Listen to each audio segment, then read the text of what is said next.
కొన్నిసార్లు మన దృష్టి మళ్ళిస్తాడండి లూసి, మన దృష్టి మళ్ళిస్తాడు వాడు. ఫస్ట్ నుంచి దేవుని మీద ఆధారపడి అన్నీ సాధించుకుంటా ఉంటామా, కొద్ది కాలం గడిచిన తర్వాత అన్నీ పొందేసుకున్న తర్వాత ఆటోమేటిక్గా చిన్నగా దేవుని వైపు నుంచి మన సామర్థ్యం మీదకి దృష్టి మళ్ళిద్ది. మన తెలివితేటల మీదకి, మన పనితనం మీదకి, మన జ్ఞానం మీదకి, మన సామర్థ్యం మీదకి, మన ఐడియాలజీ మీదకి మన దృష్టి మళ్ళిద్ది. అదే దరిద్రం. ఓకే, అట్లా మళ్ళకూడదు. ప్రారంభంలో ఏ పాదాలు పట్టుకొని ప్రతిదీ పొందుకున్నావో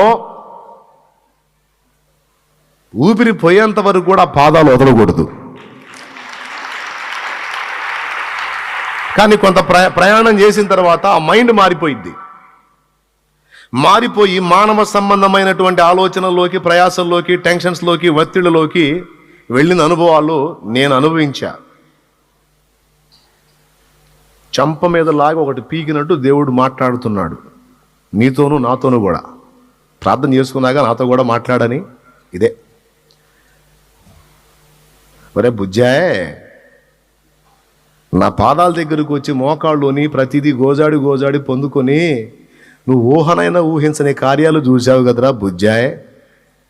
ఇప్పుడెందుకురా మళ్ళా అక్కడిక్కడ చూస్తావు? ఇప్పుడెందుకురా వాళ్ళ మీద వీళ్ళ మీద పడతావు?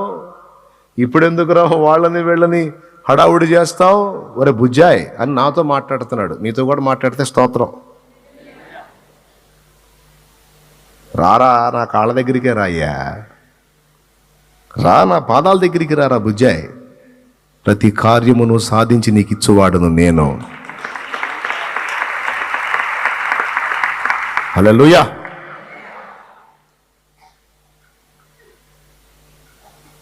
విత్తనం నాటుతాడు రైతు. ఫలం అతని చేతుల్లో ఉందా, నా చేతుల్లో ఉందా? ఒక తెగులు పంపిస్తే అబ్బాయి ఎన్ని ఎరువులు వేసినా బుసే, ఎన్ని మందులు కొట్టి పిచ్చికారీ చేసినా బుసే, ఏం చేతికి రాదు. అంటే వ్యవసాయదారుడు విత్తనం విత్తితే పంట చేతికి వచ్చేది దేవుని దయ. కష్టపడి చదివినవాడు ఒక అద్భుతమైన ఉద్యోగాన్ని సాధించాడంటే దేవుడు పెట్టిన భిక్ష.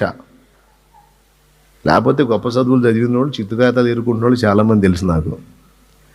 పెద్ద చదువు చదివారు, పాత సంచి తీసుకొని రోడ్డు వెంబడి చిత్తుకాయతాలు ఏరుకుంటూ ఉన్నారు, కాగితాలు ఏరుతూ ఉన్నారు. ఎందుకే